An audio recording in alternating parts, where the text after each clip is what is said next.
Estou reiniciando a gravação para organizar melhor. Boa noite novamente. Então, na aula de hoje, nós vamos tratar dos fundamentos do Estado Social.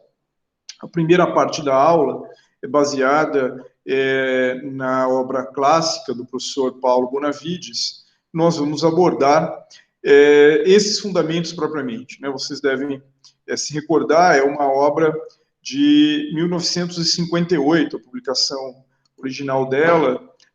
O material que nós disponibilizamos para vocês é uma publicação de 2001, há prefácios atualizando isso. É a obra primeira, inaugural da reflexão sobre o Estado Social no Brasil e muito influente até os dias de hoje. O professor Paulo Bonavides, que, como sabem, faleceu recentemente. Tá?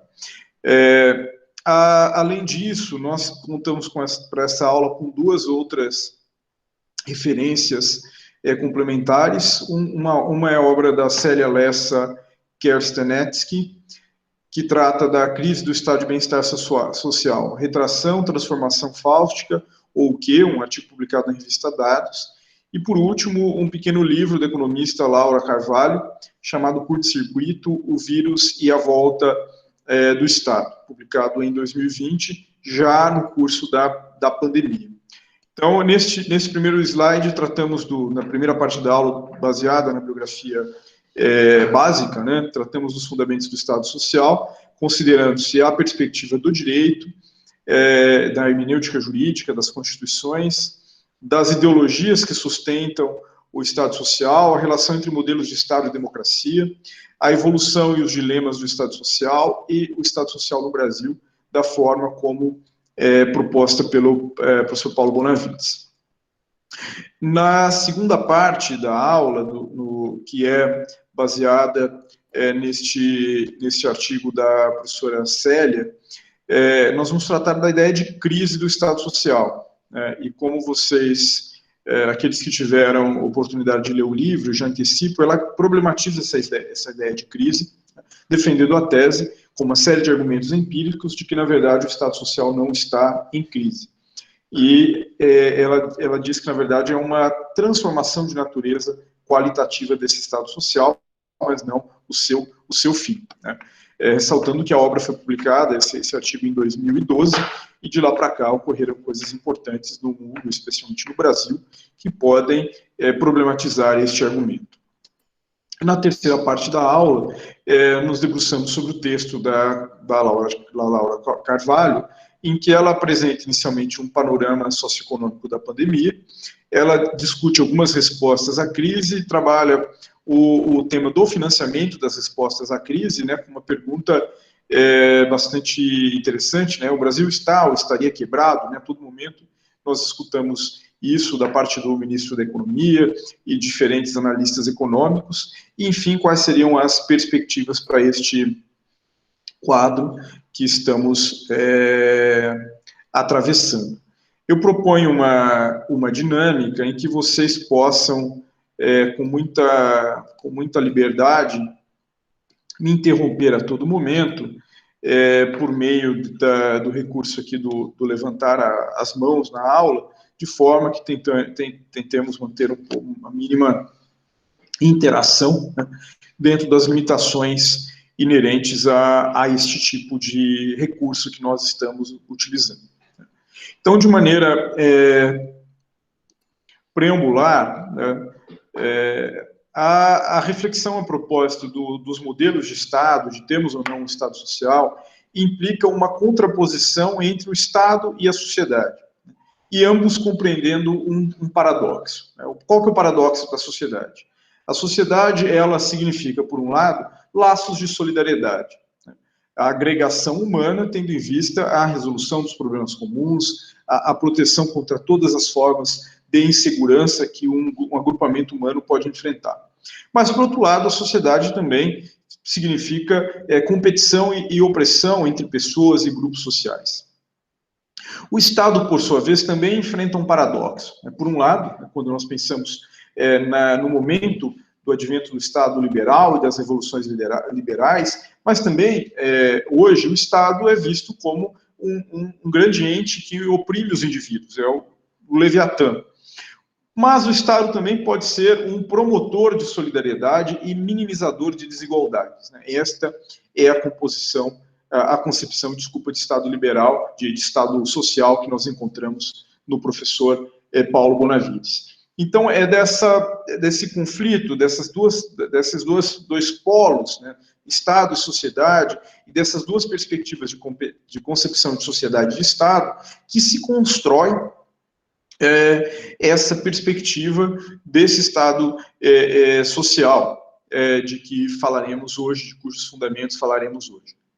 E é importante assinalar que essa aula tem caráter ainda propedêutico para o conjunto do curso, né? Então, na semana passada, com a professora Maria Paula, nós tivemos a oportunidade de uma reflexão mais da natureza política, imbricada com o direito, né, do momento em que o Brasil vive e quais as perspectivas para o bicentenário da independência.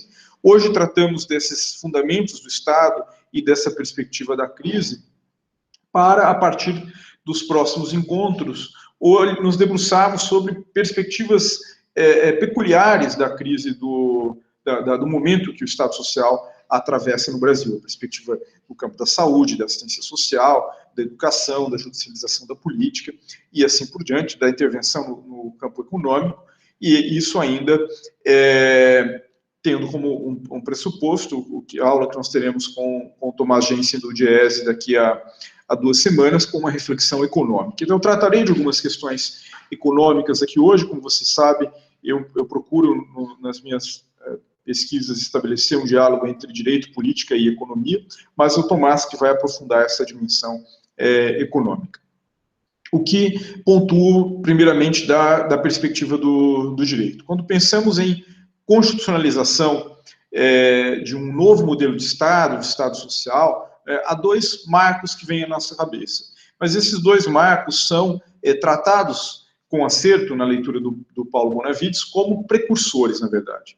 O primeiro precursor seria a Constituição mexicana, de 1917, né, não vamos detalhar isso, vocês enfrentaram essa temática nas aulas de Direito Constitucional, e o outro, outra experiência precursora é a Constituição Alemã de Weimar, de 1919, que foi uma Constituição efêmera e instável, né? Foi uma Constituição que não teve permanência, e sabemos como essa história acabou, né? O modelo de Constituição em que o professor Bonavides pensava para tratar do Estado Social, dizendo, inclusive, que ele se manifestava no Brasil, na época em que ele escreve, é a Lei Fundamental de Bonn, a nova Constituição alemã, editada no pós-guerra. Essa Constituição trazia os direitos humanos do que ele chamava de segunda geração, né, os direitos econômicos e sociais, ou segunda dimensão, né, tem todo esse debate a respeito da nomenclatura mais adequada para definir esses diferentes grupos de direitos humanos, inclusive considerando que na história brasileira não se segue propriamente essa cronologia histórica de afirmação de reconhecimento de direitos humanos, de um primeiro bloco civis e políticos, depois econômicos e sociais, depois os direitos de solidariedade e assim por diante, tal como nas suas origens europeias, né? Inclusive no Brasil, há primeiro um avanço no campo dos direitos econômicos e sociais, para depois se avançar no campo dos direitos políticos, né? E o que se pretendia, né, a partir desta Lei Fundamental de Bonn? Né? Reformar ou renovar, reformar ou reconstruir seus modelos de Constituição. Então, se estava a pensar em uma nova concepção de Constituição. Não mais uma Constituição destinada apenas a limitar o poder do Estado, mas uma Constituição que garante direitos a prestações positivas do Estado. Né? E não se trata apenas de uma programaticidade, não se trata apenas de estabelecer objetivos, programas que o Estado, se tiver condições, vai implementar. A reflexão é feita na perspectiva dos direitos, né? Portanto, exigíveis, inclusive, perante os tribunais. Tá? Esse constitucionalismo social a que se refere o professor Paulo Bonavides, ele tem um propósito de atenuação da luta de classes e dos antagonismos das desigualdades, né? o que ele chama de pacificação social. O constitucionalismo social nasce, portanto, de um choque, né, entre o Estado liberal burguês e a perspectiva das ideias socialistas, né. Ele, na expressão do professor Bonavides, trata-se da luta entre o velho liberalismo do século XIX e as novas ideias socialistas. E o Estado Social seria uma solução de compromisso, né. Há uma superação do modelo liberal, baseado no individualismo exacerbado, mas não se trata de substituição do modo de produção capitalista. O Estado Social se insere no âmbito do capitalismo, não pretende a superação do capitalismo, mas sim pretende, reduzindo algumas desigualdades, reduzindo a pobreza, né, melhorando o bem-estar geral, reduzir essa conflituosidade social, promover a pacificação, né, dentro do que ele chama, portanto, de um modelo de compromisso. Então, esse é o modelo básico de Constituição com a sua matriz política.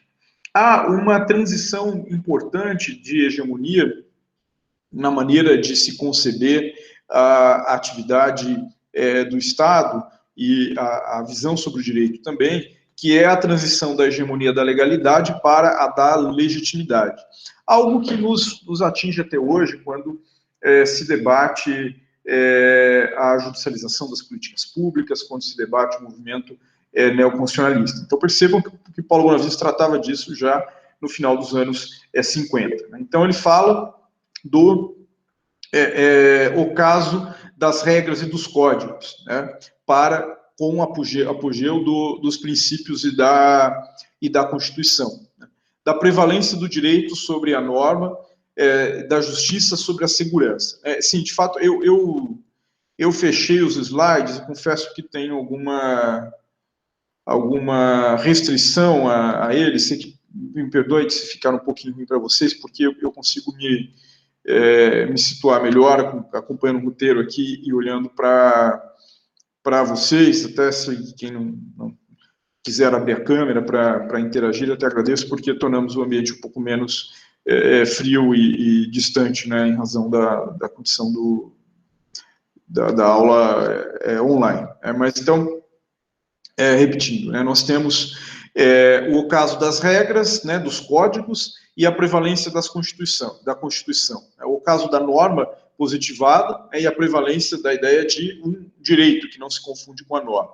A justiça prevalecendo sobre a segurança da estrita legalidade. Né? Um novo direito com fundamento nos princípios, e o que ele chama de hermenêutica concretista, que é algo que nós vamos ver o judiciário praticando quando nós pensamos na concretização do direito à saúde com fornecimento de medicamentos, da concretização do direito à educação com a exigibilidade judicial de vaga em creche, e assim, até a própria moradia já chega a ser objeto de judicialização. Tá?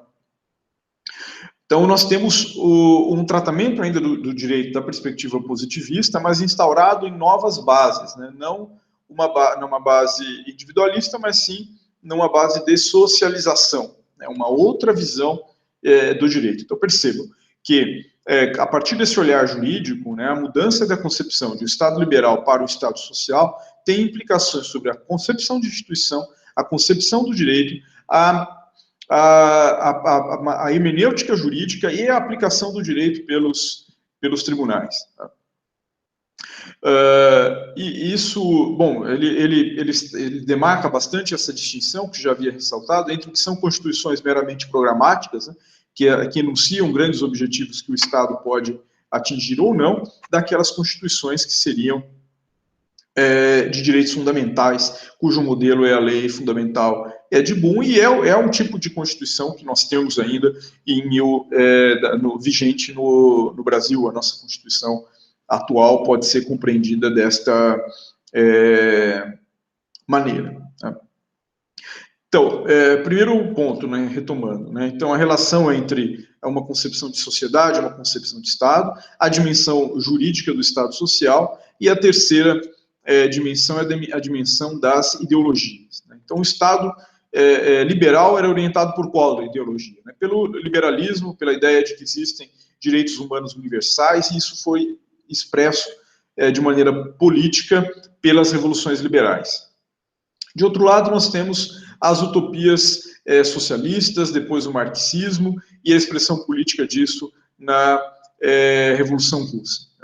O Estado social, ele fica entre uma coisa e outra, mas não como um meio termo propriamente, né? Mas sim como uma superação ideológica do antigo liberalismo, mas conservando, né, a ideia de proteção das liberdades, né, e a ideia de democracia, que são ideias utilizadas para uma crítica ao modelo socialista de planificação, de atendimento das necessidades materiais das pessoas, de saúde e educação e previdência social, por exemplo. Tá?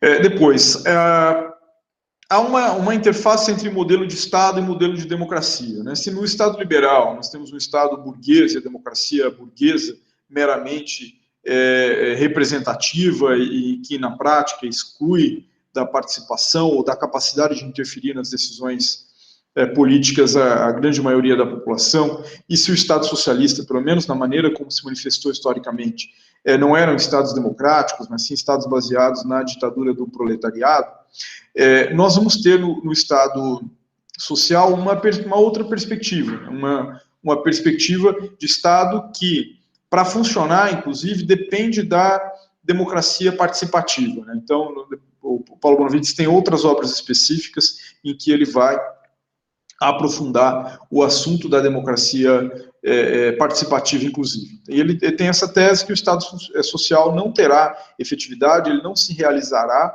se, junto com o reconhecimento, né, jurídico e a garantia jurídica dos direitos econômicos e sociais, não houver os instrumentos de democracia participativa, né, abrangendo os valores da liberdade, da justiça e da igualdade, e liberdade em sentido positivo, né, aqui seguindo aquela clássica distinção modernamente discutida no discurso lá do Benjamin Constant, em que ele contrapõe a liberdade dos antigos e a dos modernos, sendo que a dos antigos era a liberdade como participação, como engajamento político, a dos modernos seria a liberdade como não impedimento, a liberdade no sentido liberal, tal qual nós o conhecemos. E para a liberdade no Estado social também tem esse sentido positivo de participação da comunidade na definição das políticas públicas e do governo como um todo. Né? Depois, do ponto de vista de quem é que está no poder, de fato. Né? Se no Estado liberal quem está no poder é a burguesia, portanto é um Estado burguês, e o Estado socialista, quem está no poder, é o proletariado, não é o Estado do proletariado, o Estado social seria um Estado de todas as classes, né? Seria um Estado de conciliação de todas essas classes. E ele vai atuar, né, vai atuar na planificação econômica, na planificação social, ele vai exercer um dirigismo, mas um dirigismo exercido no âmbito da liberdade. Né? Isso, obviamente, pensando também do ponto de vista teórico, né, como que esse Estado se constitui e se apresenta em cada realidade histórica, há diferenças muito significativas. Né? Então, o que vai fazer o Estado social? Né? Ele vai adotar diversos meios de intervenção para tentar estabelecer um melhor equilíbrio na repartição dos bens sociais. Né? Não se trata aqui de coletivização de meios de produção, não se trata aqui de eliminação das desigualdades, mas de um passo importante, né, com garantias concretas e objetivas para que a população em geral, para que o povo todo daquele Estado, né, possa fruir concretamente dos seus direitos fundamentais, não só os direitos de liberdade, mas também os direitos econômicos e sociais, em oposição, né, ao feroz individualismo do Estado liberal, em que se tratava apenas de garantir o cumprimento dos contratos, a proteção da liberdade e se evitar a desordem, né, a proteção da ordem pública e a segurança interna. Tá?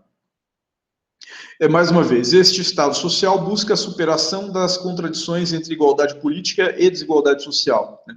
Que é a grande e ainda não resolvida contradição da democracia, tal como nós a conhecemos na modernidade, né?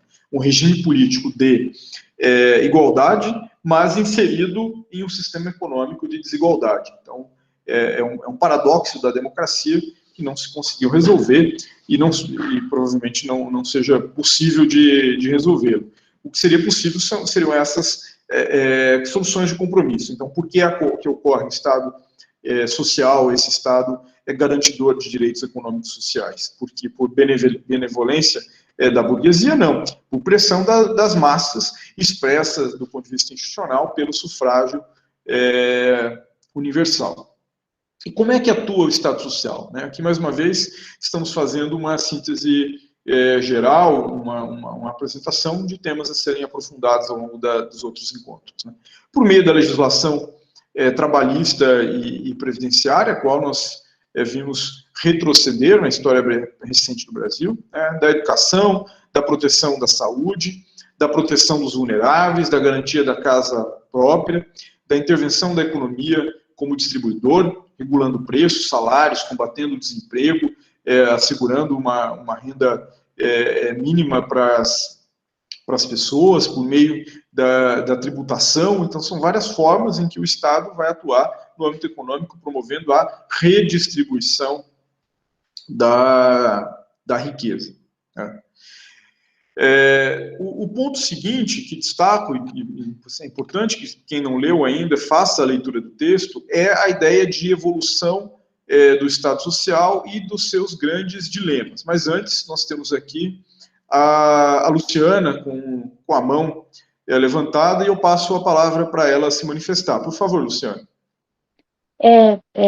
Professor, bom, um exemplo, então, prático de atuação do Estado social hoje seria, por exemplo, de um lado, as medidas que o governo, eu acho que do Estado de São Paulo, está implantando como a diminuição do imposto sobre a carne, a isenção do imposto sobre o leite, seria um exemplo de atuação de um Estado social? Sim, o Estado social atua tanto no âmbito da prestação de serviços, no âmbito do seguro social, né, saúde, educação, previdência, assistência social, como no âmbito econômico. E uma maneira fundamental do Estado atuar no âmbito econômico é pela tributação. Ele pode reduzir tributos sobre bens de consumo essenciais, como esses que você exemplificou, e também ampliar a tributação, sobre produtos de luxo, produtos que não são essenciais, sobre alta renda e sobre grandes capitais, né, grandes fortunas, grandes heranças, que é um debate importante no âmbito da discussão fiscal brasileira, que vocês poderão aprofundar em duas das oficinas que terão com os nossos monitores de pós-graduação, que abordarão o assunto do novo regime fiscal e dos limites estabelecidos pela chamada PEC emergencial. Certo. Obrigada, professor. Nada.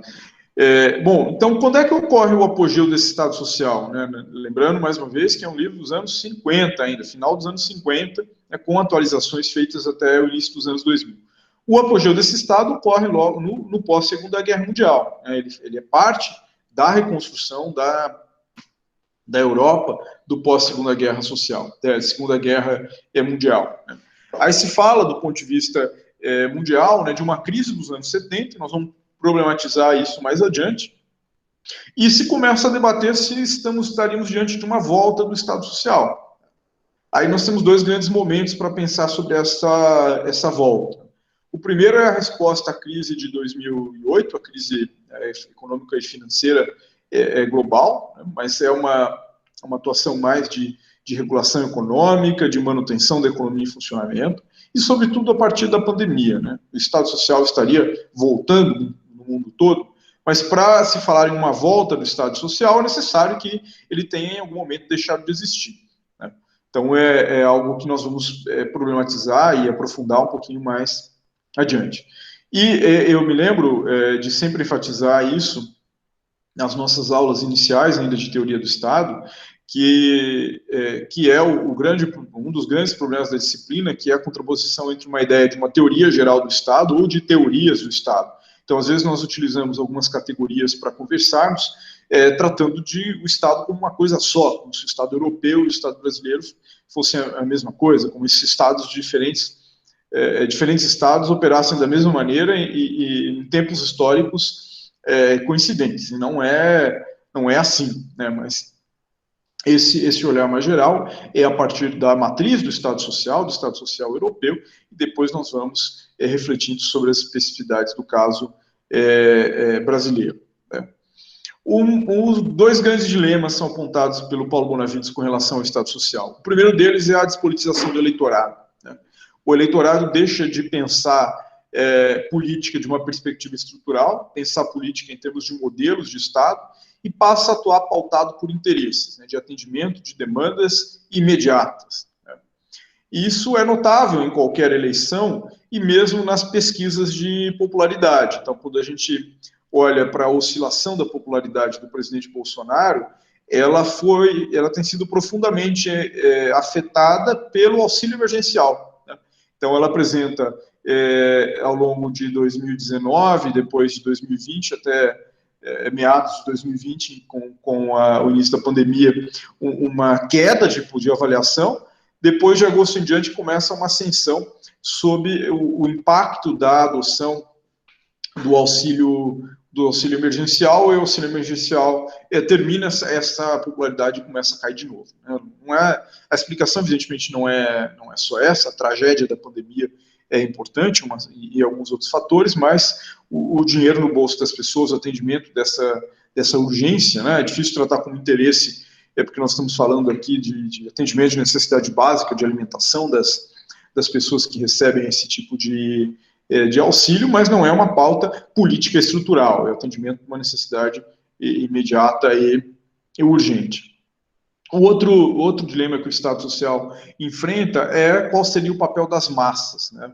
As massas seriam a sua base, o seu fundamento, né? A comunidade toda participando, engajada, ou nós também poderíamos estar diante do risco da manipulação, da liderança populista e anti-institucional, e que distorce, né? que perverte a racionalidade do processo político. Né? Depois ele trata um pouco da implantação do Estado Social no Brasil e das suas dificuldades. Né? Ele diz, essa frase é muito forte, que o Estado Social é um imperativo para o Brasil. Então, o Brasil precisa ter um Estado Social. Por quê? Em razão das profundas desigualdades que não foram resolvidas anteriormente. Então, se é possível pensar num Estado que não garanta direitos universais, que não tenha uma previdência universalizada, e em que as pessoas, para obterem um acesso à saúde, educação e outros bens, dependam de seus próprios esforços, se é possível pensar isso em locais em que há menos desigualdade, isso é impensável no Brasil. Então, para o Brasil, o Estado Social é um imperativo, não dá para pensar um modelo global. Óbvio que cada governo pode implantar uma tendência ou outra, né, mas não dá para se pensar em não existir um Estado Social diante da realidade brasileira. Mas se essa é a afirmação no âmbito do dever ser, quando nós vamos olhar para a análise da realidade, a situação muda um pouco. Né? E isso tem a ver com a condição brasileira na economia mundo. Né? E aí o professor Paulo Bonavides vai afirmar que a implantação do Estado Social no Brasil é muito mais difícil do que foi na Europa. Né? Tanto na Europa quanto aqui há a pressão do neoliberalismo. Né? Mas aqui tem um fator a mais, um fator que torna a situação mais complicada, né? Que é a posição, né, de limitação da soberania dos países em desenvolvimento em função da nossa condição na economia mundo, do nosso passado colonial. Né? O propósito não está na bibliografia do curso, mas é de fácil acesso, e o Arthur ou outros dos monitores que estão aqui podem lhes passar. No grupo de pesquisa nós estamos discutindo a cada mês um capítulo do livro chamado A Nova Razão do Mundo, que trata do neoliberalismo, de dois autores franceses, né, o Dardot e o Laval, e recomendo muito a leitura desta obra para vocês, que trata do neoliberalismo não simplesmente como uma ideologia ou como uma política econômica, uma forma de política econômica, né, mas sim como uma razão que condiciona o comportamento de todos os indivíduos e como condiciona a relação entre os estados a partir da lógica da competição. É uma leitura muito interessante para esses tempos pandêmicos em que nós atravessamos. Né? O Bonavides também pontua, né, que o grande inimigo, o mais feroz inimigo do Estado Social é o que ele denomina de capitalismo de agressão. Né? Por quê? Porque o Estado Social é uma ameaça para o capitalismo, ainda que não seja uma ameaça de superação, mas é uma ameaça porque põe freios ao processo de acumulação, ele limita a expansão da desigualdade e reduz, inclusive, a desigualdade, sendo capaz, inclusive, de colaborar com a organização da resistência dos povos oprimidos, né, quando nós pensamos na relação geopolítica e política econômica norte e sul, da perspectiva dos estados desenvolvidos ou em desenvolvimento, ou os estados periféricos, semiperiféricos e centrais na economia, muito conforme a nomenclatura que se pretende. Né? O professor Bonavides, enfim, diz que o Estado Social é a chave da crise institucional brasileira, né, devendo ser importante que a gente refletisse sobre as limitações da nossa democracia participativa, ajudam a explicar também os limites do Estado Social. Mas aqui não é propriamente o tema da aula, mas é algo sobre o que eu tenho refletido e tenho estudantes desenvolvendo pesquisa a respeito desse tema, que é a inter-relação entre a crise da democracia representativa com a crise da democracia participativa. Porque nós assistimos não só um descrédito com partidos, com eleições, enfim, esse é o assunto tudo para um conjunto de aulas. Mas nós vemos que as instituições participativas, em torno das quais se houve um grande entusiasmo no pós-Constituição de 1988, e com aprofundamento nos governos do Partido dos Trabalhadores, tanto no âmbito municipal quanto no âmbito federal, como conselhos, conferências, audiências públicas, orçamento participativo, né? Há um desânimo com essas instituições também, né? E isso é consolidado, até eu recebi um abaixo-assinado hoje para uma semana de descomemoração, né? Descomemoração, interessante isso, de um ano do decreto Bolsonaro que extinguiu uma série de conselhos, de comissões no âmbito federal, mas eu não faria uma leitura apenas colocando isso na conta do presidente Bolsonaro, inclusive porque a resistência a isso tem sido muito pequena, né? A resistência à redução dessas instâncias de participação. Essas instâncias já vinham se enfraquecendo muito antes, né, do Bolsonaro se tornar presidente da República. Né? E o grande drama, então, seria essa contraposição entre a Constituição escrita que nós temos e a realidade social. Né?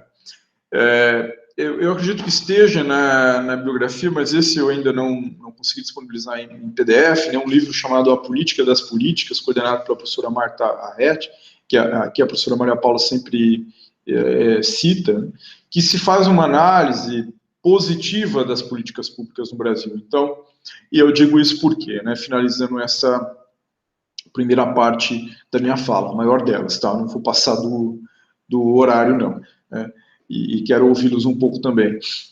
Mas a ideia de que não foi tudo ruim desde 1988 para cá, pelo contrário, né, nós tivemos conquistas e avanços muito importantes. O SUS talvez seja a mais visível delas, né, com todos os problemas que nós estamos enfrentando hoje. O SUS ainda resiste e nos permite atravessar esse momento em condições muito melhores do que países em que não possuem um sistema de saúde estruturado, universalizado como o brasileiro. Né?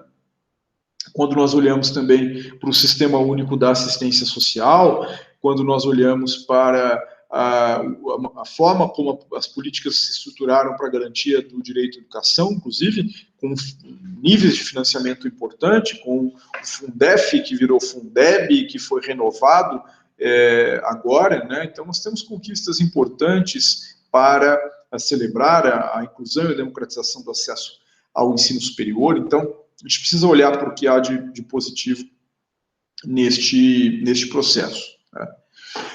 Passo agora, então, para a segunda parte da nossa conversa, a proposta dos fundamentos do Estado Social, com a pergunta: o Estado Social está em crise? Esta é a questão que se coloca, né? E aí, eu vou colar aqui para vocês, no chat, estou vendo aqui também que o Arthur já disponibilizou o livro no Google Classroom, para quem se interessar, e é a definição de Estado Social que nós encontramos nesse artigo que está na nossa bibliografia, da Célia Lesta Kerstenati. Está aqui. Então, uma definição bastante sintética e que nos ajuda a compreender o tema, que o Estado Social seria um conjunto de intervenções públicas visando a promoção de bem-estar envolvendo algum grau de redistribuição de renda, né? Um grau que é certamente variável, né?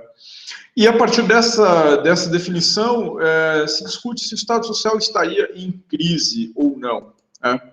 A crise do Estado Social, como já apontei inicialmente, ela começa a ser discutida do ponto de vista mundial nos anos 70, né? Então nós estaríamos houve os choques do petróleo, uma crise econômica, e como consequência disso, uma crise financeira do Estado, né? A queda da arrecadação, algo semelhante ao que se viu em 2018, mas ainda agora, né? Então o Estado, em razão da crise econômica, perde a capacidade financeira. Se o Estado perde capacidade financeira, ele não teria condições de prover, né, os bens sociais, prover as políticas públicas que ele vinha desenvolvendo até então, inclusive reduzindo investimentos também, infraestrutura, desenvolvimento e assim por diante. Então essa é uma explicação, mas seria uma explicação mais conjuntural. Então, se a economia voltasse a operar de forma mais ativa, não haveria maiores problemas na retomada ou na ampliação dessas políticas públicas. Uma outra explicação seria mais estrutural, que é quando se fala da crise de governabilidade do Estado, né? Que o Estado Social seria ingovernável. Por quê? Com a oferta de alguns bens para a comunidade que fica feliz com eles, né, com esse processo de inclusão, e com a universalização do sufrágio, nós teríamos um crescimento infinito das demandas, né? Cada vez que o Estado ofertasse uma política, a demanda da população cresceria, e, consequentemente, esse Estado jamais conseguiria satisfazer todas essas demandas e se tornaria, portanto, ingovernável, né? E, portanto, deveria se repensar essa estruturação do Estado social, né?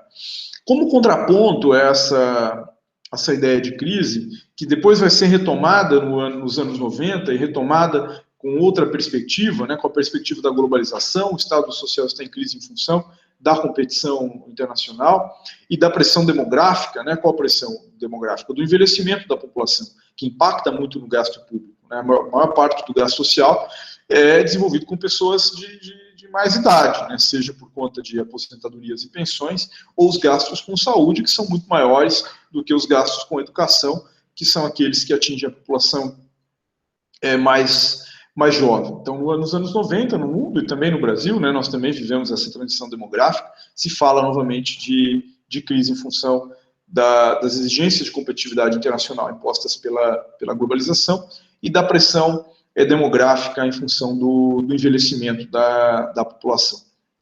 Mas o Estado social ele não entraria em crise, em primeiro lugar, do ponto de vista normativo, por ser indispensável, né? Considerando-se que seus programas de seguridade social eles são essenciais para a proteção contra os riscos e incertezas, como o desemprego, a inflação, a pobreza extrema e a doença, né, que não podem ser protegidos, esses riscos não podem ser enfrentados de uma perspectiva privada. E a proteção contra esses riscos, elas são importantes não só em sociedades tão desiguais como a brasileira, mas também em sociedades mais igualitárias, ou as chamadas sociedades de classe média. Então, o Estado Social seria indispensável para promover a racionalidade ou a coesão social, que é um tema que começa a aparecer no Brasil contemporâneo, né? O risco, né, do nosso tecido social já bastante esgarçado se desfazer de vez em função do desespero das pessoas, né, que ou estão morrendo de Covid e outras doenças, ou estão morrendo de fome, estão chegando numa situação de crescente desespero em função do momento em que nós atravessamos, né?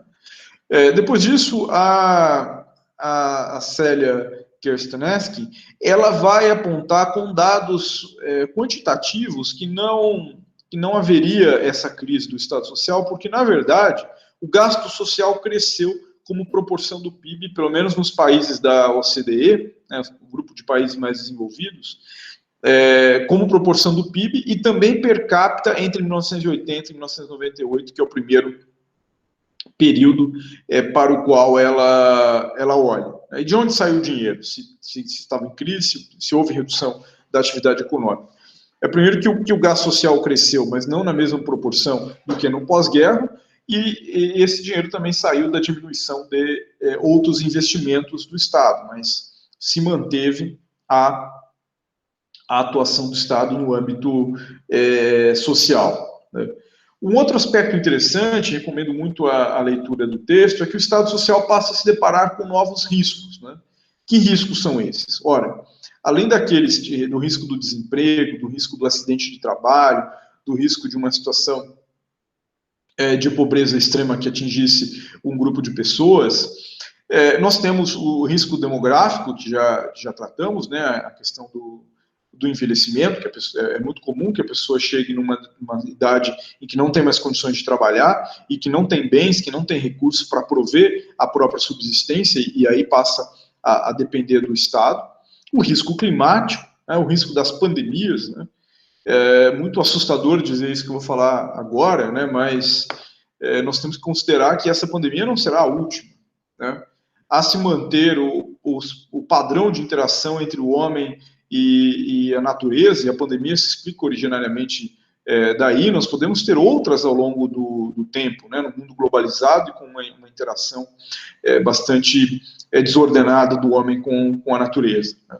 Também o risco das transformações tecnológicas, né, e do desemprego estrutural, né. Esse é um debate importante que vem acontecendo em diferentes partes do mundo, inclusive com a ideia de que é preciso remunerar atividades que não são consideradas produtivas, né? Por exemplo, a atividade do cuidado, né? O cuidado com a criança, o cuidado com o idoso, né? Isso não se quantifica do ponto de vista da lógica capitalista de produção como algo que seria possível aferir uma quantidade de remuneração. Óbvio que algumas dessas atividades vêm se profissionalizando, né?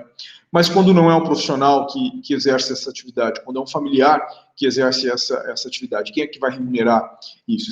São atividades que crescem em importância. E eu digo isso porque há uma relação direta também não só com a transformação demográfica, mas com o desemprego estrutural, relacionado às mudanças tecnológicas. Simplesmente não haverá emprego para todos no mundo, não haverá trabalho para todos no mundo, né? Pelo menos o trabalho no sentido industrial, no sentido dos serviços tais quais nós estávamos acostumados. Pode ser que existam outros trabalhos, numa economia do cuidado, por exemplo, né? Mas não nesses moldes tradicionais. Então, é um outro tipo de risco que o Estado Social tem que enfrentar. Assim sendo, será que nós precisaríamos de um novo Estado Social para responder esse tipo de risco, porque o Estado Social, tal como nós conhecemos, não daria conta do enfrentamento desse tipo de risco, né? Enfim, temos aqui nesse processo, né, nessa discussão, né, a relação entre o papel do Estado e a dinâmica da desigualdade, em torno dessas diferentes formas de atuação do Estado, na dinâmica da desigualdade. A tributação, o financiamento de investimentos e gastos públicos e as políticas sociais. Como é que o Estado financia o gasto público? Eu acho que isso é importante e é básico para o conjunto das nossas aulas. Né?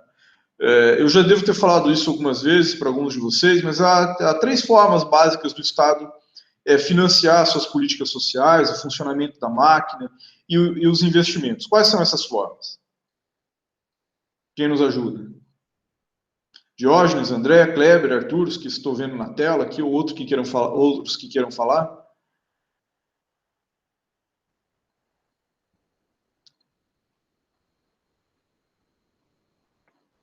O Estado imprime dinheiro, não é isso? Boa parte do déficit dos Estados Unidos, e como é que o Trump acabou de lançar ele não está mais lá, né? O Biden acabou de lançar esse pacote trilionário, né? Porque eles podem imprimir dinheiro, né? Sendo o dólar a moeda de lastro global, eles resolvem o problema deles assim. O problema do déficit público dos Estados Unidos também desta maneira, com a emissão de moeda. Imprimir dinheiro é uma forma figurada de se referir a isso. Né? Não é assim exatamente que as coisas funcionam hoje. A outra forma é a tributação, né? E a terceira forma é o endividamento, a emissão de títulos. Né? E no livro da Laura Carvalho, que nós vamos falar sobre esse detalhe mais adiante, ela faz uma abordagem importante sobre isso. Agora, qual que é o problema disso? Então, primeiro, já fazendo um paralelo com a discussão dela, né? E certamente o Tomás, daqui a 15 dias, vai aprofundar isso. O endividamento público é tomado na concepção de Estado como nós temos hoje como algo maldito, assim, nós vamos aceitar endividamento, né, diz o Paulo Guedes, para poder bancar o auxílio emergencial durante mais alguns meses, em valor menor, mas desde que, né, sejam colocadas granadas no bolso dos servidores públicos, seja estabelecido tetos de gastos sociais, e assim sucessivamente, né? E o endividamento público não é tão grave assim, né? Sobretudo para um país como o Brasil, que tem um baixo endividamento em moeda estrangeira. Se o país depende mais da moeda estrangeira, a situação é mais complicada. O Brasil que dispõe de grandes reservas cambiais. Né? Mas o problema do endividamento, e como a forma escolhida, ao invés da tributação, é que se faz distribuição de renda às avessas, né? Então, no lugar de o Estado tributar aqueles que têm mais renda e capital, né, ele empresta dinheiro dessas pessoas e depois devolve pagando juros. Né? O Piketty, no Capital do século XXI, e o Stiglitz, em diversos trabalhos, discutem muito essa dimensão e quantificam tudo isso. Mas um detalhe econômico que eu acho que é interessante, que vale a pena refletir, sobre as reservas cambiais brasileiras, né, que é algo interessante, mas o que são essas reservas cambiais do Brasil? Não tem um cofre cheio de ouro, cheio de dólar. Né? São títulos do Tesouro dos Estados Unidos e de outros títulos do Banco Central Europeu, e, enfim, e assim por diante. Agora, perceba que interessante, os juros pagos pelos Estados Unidos pela emissão dos seus títulos, como o juro também tem a ver com o risco daquele título e com a capacidade, a força política daquele Estado, né? Quanto menor o risco do título e maior a força política do Estado, maior o peso da economia daquele Estado, menos juro ele vai pagar para emitir títulos. Então o Brasil tem um monte de título americano pagando um jurinho recebendo um juro desse tamanho por ter aqueles títulos, e depois o governo empresta dinheiro pagando um juro muito maior para fazer a máquina operar. Né? Um juro que já foi estratosférico, caiu no Brasil agora, com descontrole inflacionário, ele volta a crescer. Aí é um outro tema para a gente, quem sabe, falar um dia, que é relacionado à dinâmica financeira global, né? Dizendo que muitos autores defendem que o ideal seria que essas reservas cambiais, esses fundos soberanos, fossem regionais ou mundiais. O FMI é um ensaio disso, né? E não em cada estado, porque o Brasil precisa de dinheiro para fazer a economia funcionar e tem uma quantidade absurda de dinheiro estocado ali como garantia da sua capacidade de honrar seus compromissos e não pode fazer uso daquilo. Né? Então é uma outra questão econômica para a gente conversar em outra ocasião. Bom, então, a partir desses dados que a autora apresenta quantitativos de que o Estado Social não diminuiu ao longo do tempo, né, ela vai tratar a tese de que nós temos um Estado Social em transformação. Né? O Estado Social continuou a se expandir pelo mundo, inclusive O Brasil, pós-88, é um exemplo desse, né? Ele se mantém em muitos dos países desenvolvidos, aqui com um olhar especialmente voltado para a Europa, mas esse Estado Social entra numa nova fase, né? Qual que é essa fase? É uma transformação da provisão para a regulação. Então, aquela ideia de que o Estado deixa de prover diretamente os bens públicos, as políticas públicas, e ele passa a regular isso. Ele passa a prover esses bens por meio da iniciativa privada, do terceiro setor, né, com financiamento, com fomento, com monitoramento, com prestação de contas. Por exemplo, o que nós assistimos quando uma unidade de saúde ou quando o hospital é administrado por uma organização da sociedade civil, ou é administrado por como o CIP, OS, etc., o mesmo se aplicando por uma creche, né, no debate da eleição municipal de São Paulo do ano passado, isso esteve muito, muito presente. Né? Há também, na leitura dela, um deslocamento incremental, do que ela chama de um welfare state de seguridade para um welfare state de serviços, né, com essa redução das responsabilidades públicas, né, e uma atuação, né, naquilo que se chama de atuação voltada para a ativação econômica, ou seja, a preocupação do Estado não é garantir que a pessoa sobreviva, não é garantir o seu bem-estar, mas garantir que a pessoa tenha uma atividade econômica. Vou dar 2 exemplos concretos disso. Por exemplo, atrelar, alguém sofre um acidente, né, e se está incapacitado para a atividade profissional que ele exercia até então. Então, o Estado não vai garantir uma pensão para ele sem contrapartida. A pressão está atrelada, e já vou responder a pergunta, a pensão está atrelada a que ele desenvolva alguma atividade econômica, né? Que ele trabalhe, mesmo que não seja a mesma atividade, mesmo que ele não obtenha a mesma renda, mas ele tem que desenvolver uma atividade produtiva. Ou então a ideia da creche, né? A criança vai para a creche para que a mulher, ou para que o homem, né, pensando numa possível transformação desse contexto em que vivemos, mas ainda com a consciência de que quem cuida da maior parte do tempo das crianças ainda é a mulher, pelo menos essa é a realidade brasileira, né, possa também se inserir no mercado de trabalho, produzir, etc, etc. Então, o Estado provê algum bem, mas pensando em se desincumbir das suas tarefas, não assegurar o bem-estar das pessoas. E se observa também, e com isso eu concluo e vou passar a resposta do estudante que fez a postagem aqui, né, nós temos uma redução da capacidade redistributiva do Estado por esse tipo de atuação, o que vem sendo demonstrado pela volta do crescimento das desigualdades sociais. Um outro exemplo disso, e com isso dessa vez encerro mesmo, que talvez seja abordado na aula com a professora Nina sobre educação, que é o modelo de inclusão no ensino superior, né? A inclusão no ensino superior pode ocorrer de 2 formas, ou com a prestação direta do Estado, né, com a ampliação das vagas nas universidades públicas, ou o Estado financiando o ensino privado, pelo FIES ou pelo ProUni. Então, são diferentes concepções, né, de garantia do acesso a determinados bens. Então, desculpa, é a Alexandra que escreveu aqui, professor, não entendi direito o conceito de welfare state. Né?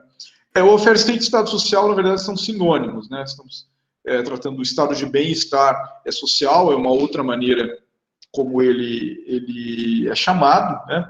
Que é um estado que visa a garantia de direitos, não apenas os direitos de liberdade, não apenas as liberdades públicas, mas também o direito à educação, à saúde, à moradia, à alimentação, à cultura e a condições adequadas de trabalho, por meio de regulação, como a legislação trabalhista, ou por meio da oferta de serviços públicos, e com isso, como escolas, como hospitais, sem ônus para a pessoa que vai utilizar, e com isso se procura garantir um bem-estar, né, da população daquele Estado como um todo, reduzir a pobreza e reduzir a desigualdade. Resolve, Alexandre, ou quer discutir, pontuar alguma coisa sobre isso?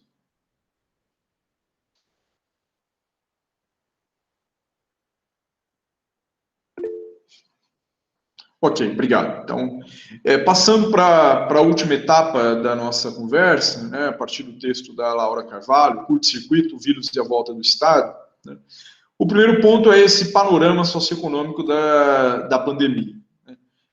A obra foi publicada no passado, foi escrita ainda no começo para o meio, né, da pandemia, a situação piorou bastante, mas aparece com clareza que a pandemia atinge a população global e a população brasileira de forma desigual. Ela atinge de maneira muito mais intensa a base da pirâmide social, né, por várias razões.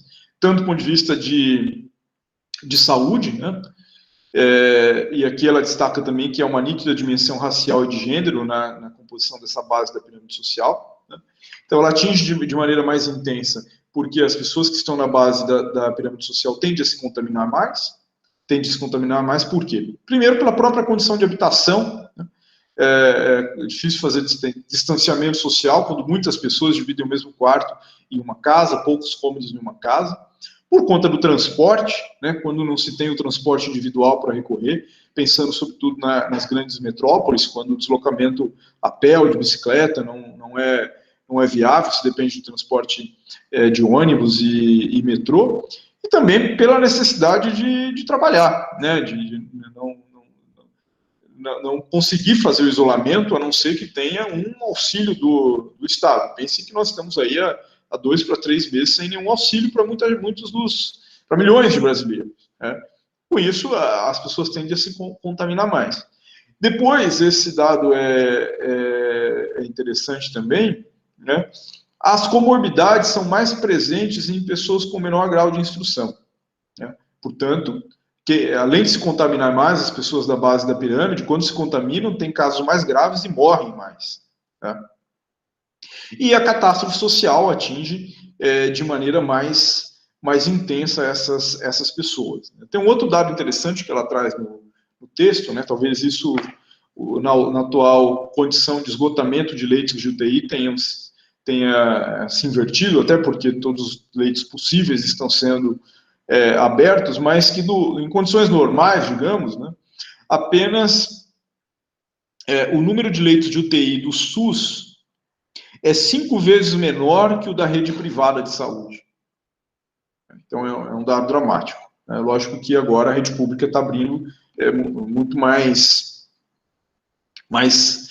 leitos, né? Então esse é um panorama geral que ela traz. E como enfrentar a crise, né? Quais as respostas à crise, como olhar para isso, né? Então alguns otimistas, né, ela já fazia crítica a esses otimistas quando ela escreve, e acho que ela tem mais razão ainda hoje, viam a pandemia como um golpe fatal no neoliberalismo, né? Não dá para pensar em Estado mínimo com uma situação como essa. O Estado vai ter que garantir. Quem pode vacinar é o Estado. Só o Estado pode comprar vacina, né? E só o Estado pode controlar a vacinação. Só o Estado pode prover a saúde para as pessoas. E eu só vi a manchete, não li ainda a matéria, mas tem uma decisão judicial. Eu acredito que seja de primeira instância, isso deve cair, mas do judiciário reconhecendo o direito a comprar vacina, e o Paulo Guedes se mobilizando também para alterar a lei que trata disso, né, para empresas comprarem vacina. Teve esses dias o noticiário de um grupo de empresários que sabe-se lá como conseguiu importar vacina e estavam tomando a vacina. Então, enfim, são alguns sinais de que a tese do fim da perspectiva neoliberal não está se concretizando. E também porque o Estado teria que garantir os bens públicos e garantir que a economia continuasse a funcionar, né? Eu acompanhei muito isso, até em função da atividade de gestão, porque em junho havia um cenário de tragédia na leitura sobre o orçamento da universidade, né? Se esperava que não teria dinheiro para pagar salário de dezembro, 13º salário, para empenhar salário de janeiro e assim por diante. Chegou no ano, sobrou, de certa forma, dinheiro, né? Porque a universidade foi fazendo cortes ao longo do ano, em progressão, em contratação, etc. O custeio também foi diminuído, não se gasta muito com energia, não se gasta com transporte, enfim, uma série de despesas típicas do cotidiano da universidade que pararam, e a universidade acabou o ano bem, né? E isso aconteceu porque a economia foi bem no final do ano, né? Teve um salto, agora está todo mundo já prevendo esse novo mergulho. E o que explica o salto? Foi a atuação do Estado colocando dinheiro na economia, né? Colocando dinheiro no bolso das pessoas com auxílio emergencial, e esse dinheiro não virou investimento em bolsas de valores, virou consumo de bens de necessidade básica, né, permitindo que a economia girasse, e esse dinheiro retornou para o Estado em forma de tributos, né, por consequência. Né. E agora, essa ideia de fim do neoliberalismo e de volta do Estado não me parece uma ideia válida, e a Laura Carvalho já apontava isso lá atrás.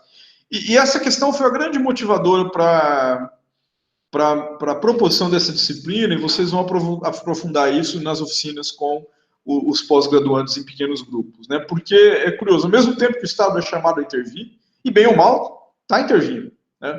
O auxílio emergencial pode ter sido assegurado, tanto na primeira geração dele ano passado, como agora, a contragosto do presidente, em particular do ministro Paulo Guedes, um pouco forçado pela opinião pública, pelo Congresso, mas o Estado agiu, né? Agiu com ineficácia, atrasado, em quantidade insuficiente, o mesmo nós podemos dizer com a política de garantia de preservação de empresas e de empregos, mas ele agiu. Né? E o SUS está aí atuando, né? Leitos de UTI são abertos, né? Parece que quanto mais abre, mais falta, mas são abertos, né? De forma ou de outra está comprando, está produzindo vacina, tem uma série de políticas em curso. Mas, ao mesmo tempo, a boiada está passando, né? Então o processo de desestruturação do Estado no longo prazo está andando, né? Isso começa lá atrás, né? Reforma trabalhista no governo Temer, reforma previdenciária no início do governo Bolsonaro. Já havia o novo regime fiscal ainda aprovado ainda no governo Temer, né? Agora essa discussão é retomada e quase que passou o fim do piso de saúde e educação, né? Essa foi uma vitória que se obteve, mas limites foram implantados na PEC que aprovou o auxílio emergencial, e vocês vão discutir isso com o pessoal da pós-graduação, né? E a outra reforma, que é a reforma administrativa, né? Que vai destruir boa parte da capacidade do Estado promover políticas públicas. E outras ações que estão sendo discutidas no governo e no Congresso. Então, nós vamos garantir o auxílio emergencial agora, mas vamos estabelecer um limite de médio e longo prazo, né? Então, é um processo que, ao mesmo tempo que o Estado atua agora, é um processo de destruição da capacidade de atuação do Estado social em médio e longo prazo. Kleber, por favor. Era nesse sentido mesmo, professor, boa noite, que eu vinha refletindo enquanto o senhor falava, né? Porque nós temos normalmente uma política, vamos dizer assim, neoliberal, que propaga à torta e à direita essa necessidade de diminuição do Estado, né? E quando nós vamos por esse caminho e chegam os momentos de crise, quem, na verdade, atua, se nós formos pensar recentemente, a crise de 2008, de 2010, e essa atual, que é a crise pandêmica, quem atua no sentido de promover até um incremento e um crescimento das trocas comerciais, e assim por diante, no incremento do mercado, é o Estado, né? Mas, ao mesmo tempo, o que se observa com o passar do tempo, quando a situação, entre aspas, volta ao normal, novamente a força dessas políticas neoliberalizantes. É o que faz com que, a médio e a longo prazo, essa capacidade estatal de intervir nesses momentos de crise, com uma atuação contracíclica, fica cada vez mais prejudicada, né? Então, eu vejo isso talvez que chegará a um limite, né? Se nós formos pensar até em alguns professores, tem o professor Scaff da USP, por exemplo, que falam na área do direito econômico, né? Nós temos um Estado que fica dividido, né? Por um lado, ele tem que atuar para atender aquilo que a Constituição determina, mas, por um outro lado, ele tem uma pauta do capital, desses juros a serem pagos, dessa demanda que foi crescendo aí ao longo do tempo, que faz com que o Estado ele não tenha uma definição e uma clareza de como atuar, né? Então, a minha preocupação é a mesma preocupação que o senhor externou no sentido de como a médio e longo prazo, pensando que no modelo capitalista as crises tendem a se tornar cada vez mais fortes e cada vez mais curtas em espaço de tempo a ocorrência delas, como ficará essa atuação estatal. Não sei se foi claro. Sim, foi claro, sim. E nós vamos montando uma estrutura jurídica que já estava presente com a Lei de Responsabilidade Fiscal, né, e que é aprofundada agora, em que o Estado só atua de forma pró-cíclica, né? Isso aparece no texto da Laura Carvalho também. O que isso significa? O Estado só tem capacidade de investir, seja no gasto social ou no gasto, ou crescer, né, seu gasto social, investimento em infraestrutura, na própria atividade econômica, quando a economia já vai bem, né, porque se a economia vai bem, a arrecadação aumenta. Agora, ele precisa intervir mais justamente quando a economia vai mal, e quando a economia vai mal, a arrecadação, por consequência, cai, né, são fenômenos que têm uma relação direta de causalidade. E se vai criando todo um arcabouço jurídico para impedir que o Estado atue, né? E só uma coisa é preservada. O que é preservado? Né? O pagamento de juros, né? E essa perspectiva, né, consolidada de que o país está quebrado, né? E isso é muito simbólico. Leiam esse texto dela. É um livro curto, eu li num dia, 100 e poucas páginas, né? Com letras grandes, espaçamento grande, que mostra, olha, todo mundo falava que o Brasil estava quebrado, de repente apareceu o dinheiro, né? E o dinheiro aparece mesmo quando precisa, porque tem muito de simbólico nisso, na teoria econômica, se pode ou não pode emitir esses títulos, ainda mais para um país gigante como é o Brasil, e todo mundo defende isso, né? O Martin Wolf, editor de economia do Financial Times, né, que foi dirigente máximo da autoridade bancária do Reino Unido, ele escreveu sobre isso em março do ano passado, que o Estado tinha que gastar quanto fosse necessário naquele momento para proteger a vida das pessoas e garantir que a economia funcionasse. É um liberal aqui o Brasil é dirigido por uma perspectiva liberal que nem o FMI acredita mais naquilo, né? É uma coisa absolutamente anacrônica, né? A escolha que é feita, né?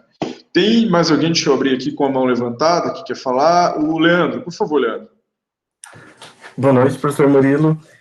Minha pergunta vai no direcionamento do que o Kleber falou. A minha pergunta é em relação ao Estado frente a essa dicotomia público-privado. Porque o Paulo Bonavides, no texto, ele coloca assim, o Estado, né, o Estado social, nessa direção de amortecer as lutas de classes e promover a justiça social e a paz econômica. Só que no texto da Célia Lessa, ela começa a colocar que no meados da década de 80 e 90, começa esse aumento das desigualdades. E por que essa relação entre público e privado? Porque aí, a partir da década de 90, por exemplo, nós temos com o Fernando Henrique Cardoso, o aumento das privatizações, como você comentou, do globalização, a injeção de produtos importados nacional, o que acaba gerando essa desigualdade, gerando nas pessoas esse sentimento entre a privatização, o que gera esse negacionismo da ciência, da saúde, do público, e como essa relação, então, para fortalecer o Estado. E aí essa questão que você colocou, por exemplo, da gestão da economia, para o Estado injetar na economia. A gente vê um movimento também contrário, porque, por exemplo, a partir do momento que o Estado injetou, ele também quis retirar, com os decretos de lei do Dória, querendo retirar todo o excedente, e também da FAPESP. Então, a partir do momento que ele injeta, em momentos de crise, como alguns professores da casa colocam, em momentos de crise, todo mundo vai querer continuar ganhando e tendo o seu. Então, o Estado, a partir do momento, ele injeta, mas ele também, em certos momentos, ele quer retirar. Então, como manter esse momento de um Estado social, a redistribuição, e aí não gerar essa questão do negacionismo, entender o público, essa relação público e privado? Olha, o que há de interessante nesses três textos selecionados, né, que a pergunta que você traz é complexa, mas que eles são de momentos diferentes, né? Apesar, essa edição que utilizei é de 2001, mas a obra original foram tantas atualizações assim, é dos anos 1958, se não me engano, né? Então, esse olhar do Paulo Bonavides. Depois, a professora Célia é do 2012. A professora Laura é de 2020. Né? Então, são três momentos diferentes, né?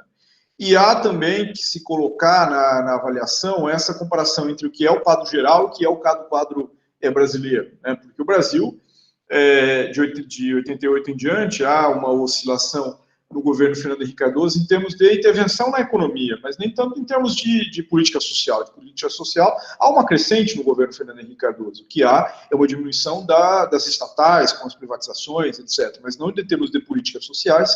E nos anos Lula, essas políticas, nos anos do PT, essas políticas crescem, né? Então, essa é uma questão, e agora essas políticas vão chegando num estrangulamento de financiamento, né? Agora, a dinâmica da desigualdade, ela também varia, né? Quanto a desigualdade crescia no mundo, ela se entendia, né, via essa análise, que ela estava diminuindo no Brasil e em outros países da América Latina, inclusive, né? Por quê? Por conta dos governos que estavam tocando por aqui justamente essa agenda de um Estado social, de um Estado redistributivista, e no Brasil havia duas grandes políticas nesse sentido, o Bolsa Família, mas nem era o Bolsa Família a principal delas, e sim a política de aumento real do salário mínimo, né, que implicava na renda dos aposentados, na renda de boa parte dos trabalhadores, das trabalhadoras brasileiras que ganham o salário mínimo, né, dos pensionistas e assim por diante. Isso começa a ficar estrangulado no contexto presente. Agora, o que se observar do mundo, e pode estar chegando de certa maneira aqui, é que a renda, como a economia mundial passou por um processo de estagnação, a renda da produção, do trabalho, ela cresceu num ritmo muito mais lento do que a renda do capital. E quem tem renda do capital? Né? O herdeiro, né? Quem já detém uma grande quantidade de capital. Só com isso, a desigualdade já aumenta absurdamente. E dentro da renda, no âmbito da renda do salário, também há uma redução da renda média do trabalhador, inclusive do trabalhador industrial, aqui um olhar especialmente para os Estados Unidos, porque a eleição do Trump passou por isso, né?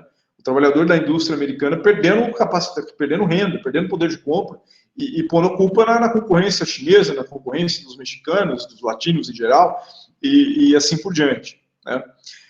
Ao mesmo tempo que aquelas carreiras com profissionais altamente qualificados aumentaram a sua renda, né, aos super salários dos artistas, dos astros do esporte, né, que também compõem essa elite, e dos super executivos, né, que definem o próprio salário, né, de certa maneira. E sempre alguém lucra nas crises, né? Quando a gente observa os balanços que vêm sendo divulgados pelos bancos privados brasileiros, eles estão ganhando mais dinheiro que nunca, né? Então, sempre alguém lucra com a desgraça. Infelizmente, é assim que as coisas acontecem. Acho que o Arthur quer fazer um comentário, Arthur. Por favor. Não? Eu não tinha... Eu parecia que tinha erguido a mão aqui, pode ter sido acidental. Mas, seguindo um pouco, na obra, há essa observação também da singularidade do caso brasileiro, porque enquanto a economia global vinha em recuperação, a brasileira estava saindo ainda daquela crise de 2015 e 2016 com uma estagnação, né, uma retomada muito lenta e desigual, né, não é? A renda dos mais pobres crescia mais lentamente ainda, e todo esse problema de gestão que nós estamos enfrentando, né? A Laura Carvalho destaca ainda na obra, né, as 5 funções que se evidenciou do Estado Social, né, nesse momento de pandemia. A de estabilizador da economia, de investidor em infraestrutura física e social, de protetor dos mais vulneráveis, de provedor de serviços da população e também de provedor, de empreendedor, desculpa. E ela propõe uma ação que seria baseada em 2 fases. Na primeira fase, compreenderia o socorro aos vulneráveis, de forma que os vulneráveis possam praticar o distanciamento social sem morrer de fome, a proteção das pequenas e microempresas e dos empregos a elas vinculados, né? E depois uma segunda fase, né, quando ocorresse a queda de casos e de mortes, nós não chegamos aí ainda, né, em que o Estado atuaria propriamente para reativar a economia, né, e não simplesmente para manter uma dada condição. E aí o texto dela é fechado como uma pergunta: como financiar a resposta à crise? Né? O Brasil estaria quebrado? Que é na linha daquilo que falei. E aí ela defende a emissão de títulos públicos para financiar uma parte dessas despesas, né, aquelas despesas de infraestrutura, etc., porque isso tem um impacto e um retorno, né, para o Estado na forma de tributação de uma atividade econômica crescente. Já o gasto social, propriamente, demandaria um financiamento a partir do aumento da tributação, e uma tributação sobre, evidentemente, aqueles que detêm maior patrimônio e renda, né? E aí o Brasil a sociedade brasileira estaria diante deste grande dilema, né? Nós queremos manter e renovar o pacto firmado na Assembleia Constituinte de 1988, ou não, nós não queremos manter esse pacto, né? E aí, há duas posições bastante nítidas, né? Aqueles que acham que tem que tributar mesmo, né? Tem que tributar o grande patrimônio, a alta renda, que essas pessoas já tinham essa posição antes da pandemia, e essa posição é reforçada.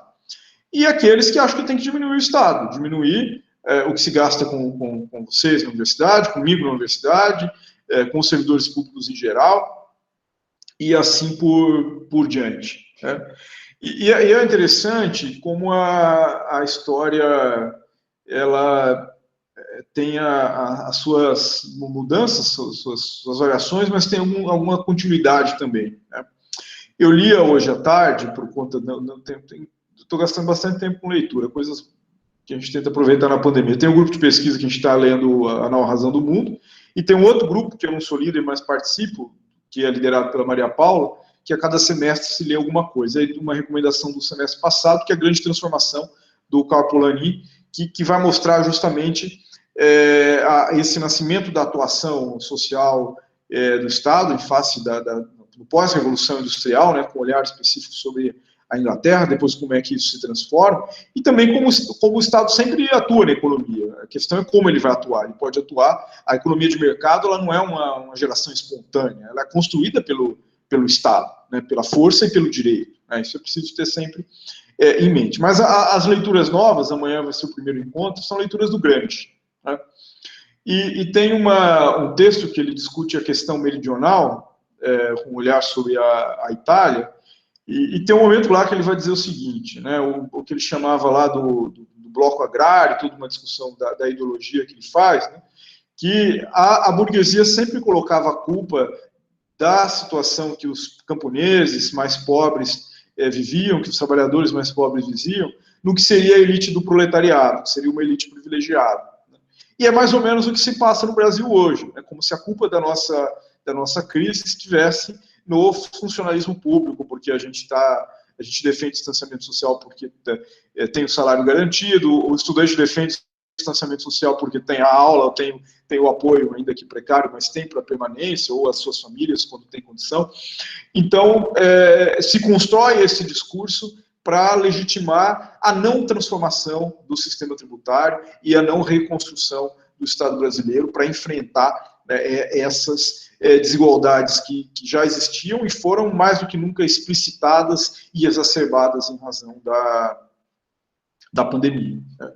E nós temos, então, que escolher qual vai ser a nossa rota, né? Não me arriscaria a fazer previsões, né? Mas é algo que está em disputa. Está em disputa a cada reunião de uma comissão do Congresso Nacional, a cada reunião do plenário do Congresso Nacional, está em disputa em cada sessão do Supremo Tribunal Federal e outras cortes. Está em disputa nas páginas dos jornais de cada dia, no Facebook, no Instagram, nos encontros reais ou virtuais com as famílias e assim por diante, né? Chegamos aí mais ou menos ao final. Vocês têm aula ainda hoje ou não? Tem em seguida? Que horas começa? 9? Tá, então, mas é bom ter um fôlego, né? Tocar direto presencial é difícil, online é impossível. Mas abro a palavra para algumas considerações, caso queiram fazer. Alguém gostaria de comentar algo antes de encerrarmos? Só, o professor disse que não iria fazer propriamente um arriscar, mas eu gostaria de ouvir do professor, né? caminhos, né, soluções, no sentido de não, de entender, né, quais seriam os caminhos possíveis, né, até comparando com outros países. Há como sair desse dilema? Olha, Kleber, aí nós temos uma dimensão de construção de políticas públicas, né, de preservação do que há da Constituição de 1988, o que resta dela, acho que isso é o primeiro passo. Né? Qualquer ideia na linha de uma nova Constituição é uma verdadeira loucura hoje na minha leitura, porque a chance de piorar é muito maior do que melhorar, então é o momento de tentar conter, né, os estragos, né? E a resposta global já foi testada, né? Então, quando se faz até a comparação com o número de óbitos, tem todo sentido, né? Preciso considerar o número de óbitos per capita, né? De acordo com o tamanho da população. Não dá para pensar, comparar o número de óbitos do Brasil e em Portugal, em termos absolutos. É preciso considerar a população. Então, o Brasil é comparável com outros países muito populosos. Mas tem um fator que o Brasil chega à pandemia, ou a pandemia chega ao Brasil, quando ela já havia avançado em outros lugares. Então, nós tivemos um tempo de aprendizado, tivemos tempo de preparação. Se for comparar a distância temporal entre o primeiro caso e a disponibilização da vacina para o Brasil, ela é muito menor do que em outros lugares. Né? Outros lugares testaram as estratégias de tratamento, de prevenção, etc., antes do Brasil. Então, a receita está mais ou menos dada, né? Tanto do ponto de vista sanitário, quanto do ponto de vista social, como apontou a Maria Paula na semana passada também, com o plano europeu e com o plano Biden, né, de garantir renda para as pessoas. Né? O impacto econômico é positivo, e com aquilo que eu citei aqui, o texto do Martin Wolf, do primeiro trimestre, primeiro quadrimestre do ano passado, dizendo, olha, depois a gente vê como é que faz, mas agora o Estado tem que pôr dinheiro para garantir a renda e a sobrevivência das pessoas, né? Isso passa pelo impeachment, talvez, né? Não sei, passa pelas eleições do ano que vem. Né? Tem um cenário político embaralhado aí com a possível recuperação dos direitos políticos do Lula. Né? Isso pode ser bom, pode ser ruim, depende. Né? Não estou analisando a perspectiva jurídica, estou pensando no impacto político disso. E o jogo não está jogado ainda também. Eu acho que há uma chance considerável de as duas. Uma já foi para o plenário, né, da competência, e da suspeição ir ao plenário também, isso pode acontecer, e não se sabe o que o plenário do STF vai fazer, né, e o que vai acontecer até lá. Né. Mas alguma forma de unidade do campo progressista me parece indispensável, né, porque mesmo boa parte da crítica que se faz ao governo Bolsonaro, quando se escuta, por exemplo, os comentaristas da Globo, ou se lê, a Folha é plural até, tem muita gente de vários campos escrevendo lá, né, mas com editorial, vamos dizer assim, como posição do jornal, se critica o negacionismo do Bolsonaro, se critica o autoritarismo, etc., mas não a política econômica do Paulo Guedes, né, como se Paulo Guedes fosse uma ilha, e é um problema a ser enfrentado, o Paulo Guedes também. Né? E isso vai requerer alguma união, e eu tenho uma dúvida, eu não sei quanto é que o Lula ajuda e quanto que o Lula atrapalha a promoção dessa unidade. Certamente, inegavelmente, a maior liderança que tem hoje, em termos de capacidade de agregação, mas também coloca alguns limites, né, em termos de construção. Né? Mas o estrago vai ser gigantesco, essa é a previsão que eu faço, até o fim do ano que vem, pelo menos, né, em todas as perspectivas. Né? As pessoas estão morrendo de Covid, as pessoas estão morrendo de desastre ambiental, as pessoas vão morrer muito mais ainda de tiro, né, com o crescimento do armamento, dos cidadãos de bem, entre aspas, né, do tráfico, da milícia, e assim sucessivamente, com essa política de segurança pública que está em curso no país também, né, dentre outros fatores. Mais alguém? Não? Então, obrigado por mais esse encontro com vocês. Semana que vem, quinta-feira santa, tiramos uma folga, mas aproveitem também para interagir com os nossos pós-graduandos. Né? Acho que vai ser muito interessante esse trabalho de analisar as emendas constitucionais aprovadas e as PECs em tramitação, em tempo real, né? A PEC da reforma administrativa está sendo discutida lá, nós estamos trazendo novidades sobre elas. Eu vi que eles estão agitados lá no grupo do WhatsApp, procurando novidades, análises do dia, né, a respeito do assunto, e que tenhamos bons encontros aqui na medida do possível, né, dessas condições que nos encontramos.